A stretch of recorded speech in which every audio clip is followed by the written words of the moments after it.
Hey guys, I'm Dupree, and today we will be running through the top 5 shots of this year's Mosconi Cup. And there's something special about this video. I know I've been gone for a long time. I actually moved from Baton Rouge, Louisiana to Austin, so I haven't had a table for the past 6 months, so I haven't been able to really film anything. But there is something special, and I'm doing this Mosconi Cup video because thanks to the Billiard Factory, and you can check out the Billiard Factory in the description of this video, we have the table that was used in the Mosconi Cup. Now the players didn't actually play on this table, but this is the make and model of the table used in the Mosconi Cup. This is the Ras and Ox table. This is brand new, they just came out with this. So I would love to thank the Billiard Factory for making this happen. They're now my sole supplier for everything I need, and they can be yours too. So let's just get right into the video. Okay, so this first shot right here, this was pulled off by Billy Thor. And you see here the table has got a few problems. And one little thing that I need to remind you of, in the Mosconi Cup this year, they used a brand new set of pool balls. The Aramith, I think it's called the Black Diamond set. But the 4-ball, which is purple on my table, is pink in the Mosconi Cup. And the 5-ball, which is orange on my table, is purple in the Mosconi Cup. So don't get any of that confused if I'm shooting a 4-ball that was the 5, or if I'm vice versa. So just think of it as your normal colors for now. So this shot was played by Billy Thorpe. And it really is a fantastic shot. There's tons of ways to mess this up. And let's just run through the reason why he had to play this shot. So what makes this shot so hard is that the 2-ball, so obviously it's a pretty easy make. All you gotta do is just get down and shoot it. It's not that difficult of a shot. But what's the catch is you can't make a 3-ball after. So there really is no use to making the 2-ball if you can't hit the next ball. That's something you should always remember. You don't just want to make a ball to make a ball. You've always got to be able to do something afterwards. And then if you can't do something afterwards, there really is no value to making the ball before. So Billy could not make the 3-ball in any pocket. It was blocked by the 9. So what he either had to do was had to get the 3 out of the way or the 9 out of the way. And he executed this perfectly. So what he did was he pocketed the 2-ball into this corner and played the cue ball off of this rail into the 9-ball. So the 9-ball would move out the way, and the cue ball would roll off the 9, leaving himself this run out, which is really, you can't really mess this up. This ball wasn't really blocked. So you can't really mess this up if you're Billy Thorpe, of course. But let's just see what this shot would look like. I'm going to try to recreate it to the best of my ability, and here it is.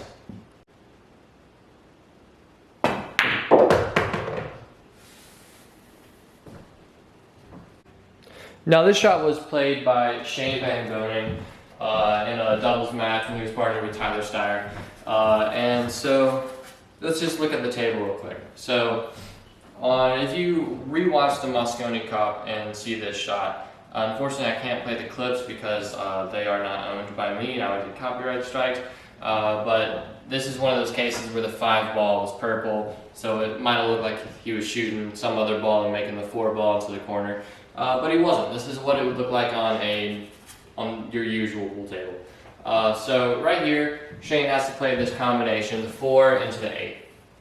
And so what he does is he plays this 4 into the 8, and he plays this 4-ball off the rail. So he leaves the 4-ball in this area. Since the cue ball is coming out this way, then he'll have a guaranteed shot at it. Now he also plays this with a little bit of left-hand spin. So the cue ball spins off the rail and comes over here. Now I don't know if he definitely thought of it. I don't know if it was his primary shot. I don't know if he was trying to maybe make the 4-8 and then go into this and focus on making this, or if it was just a byproduct of the first good shot. But either way, so he plays this with a little top left 4-ball into the rail into the 8-ball. And remember, again, this is to bring the 4-ball out, since the cue ball will end up on the side of the table for a guaranteed shot. and just for a little help, he played it with enough spin to where the cue ball came straight into the 6 ball, making the 5, which also ended up freeing up the 6. So that's just breaking up another cluster that he wouldn't have been able to make. So he was definitely thinking about this ball. Just, I don't know if he was genuinely thinking about making it. But the breakup was definitely part of it. So let's just try to recreate the shot.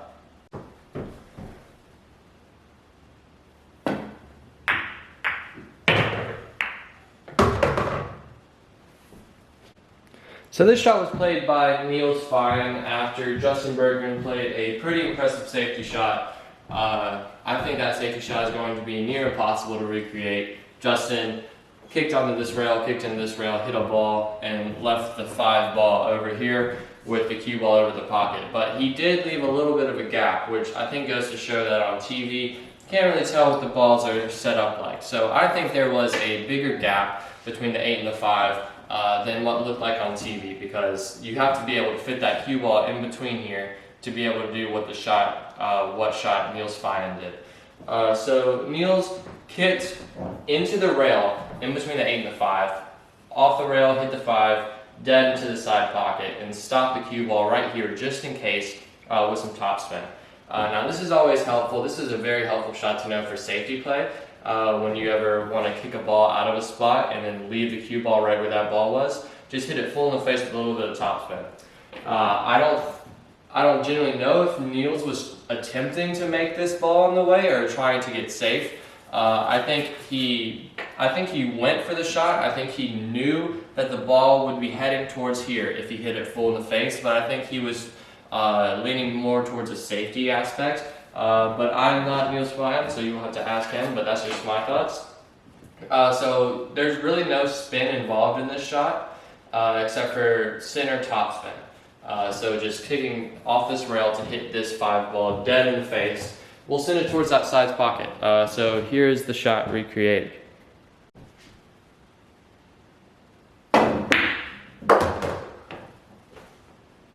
Okay, so this shot was made by Clint of Albania. And so just a quick look at the table. Everything's open except for that 3 ball, which is blocked by the 6 and the 7. But there is a kick shot off of this long rail to make this 3 ball. And not only is there a kick shot, but these are commonly shot at not for safety reasons and for offensive reasons. And here's why. So if you are kicking off of this rail and trying to make this ball, you always want to try to run your cue ball around the table. And in this case, that leaves the cue ball with a perfect chance to get on this 4 ball for the next shot. And even if you miss this shot, your cue ball will run behind the 4 and hopefully block your opponent from the 3 ball.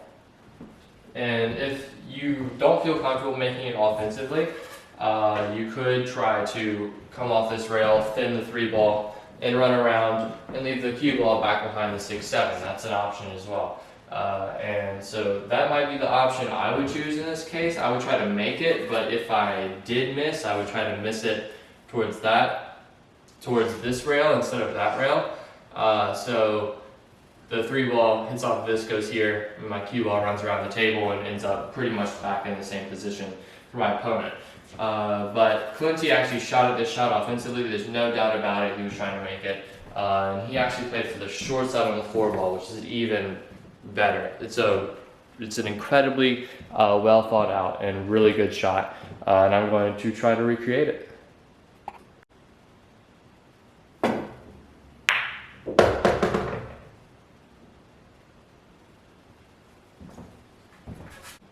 Okay, so this shot was by far the best shot of the tournament.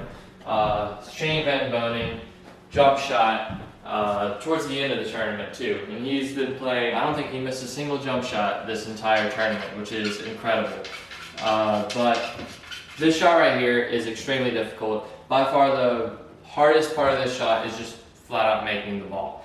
And what's good about this shot, shooting it offensively instead of trying to play safe off of it, is because if you hit even close to where you want to make the 1 ball here. your cue ball is going to come around here, and you have these two balls which can serve as blockers. So the one ball is, if you miss, it's going to come down to this side of the table, and hopefully you can leave the cue ball behind these balls.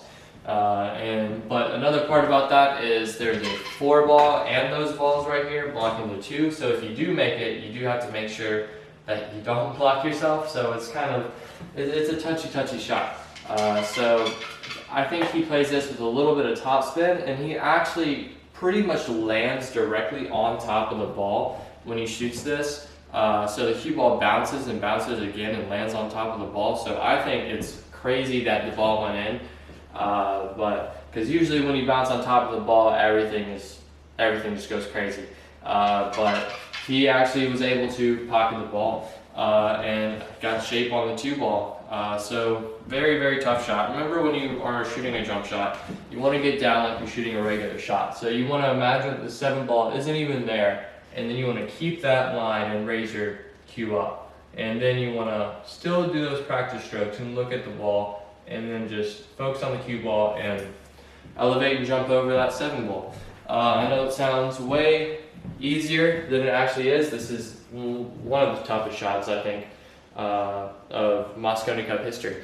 But very tough shot, and I'm going to try to recreate it the best I can.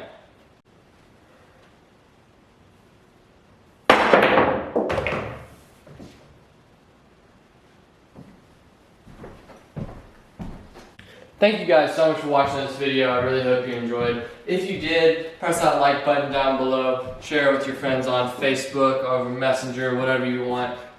Thank you guys for sticking with me as I've been away, and I will be pumping out more videos very soon.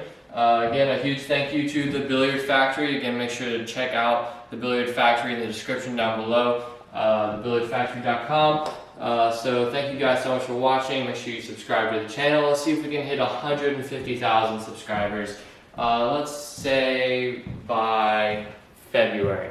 Say 150,000 by February. I think we can do it. But I need all y'all's help. Share the channel. Show it to your friends. Show it to your APA team. Thank you guys so much for watching, and I will see you in the next video.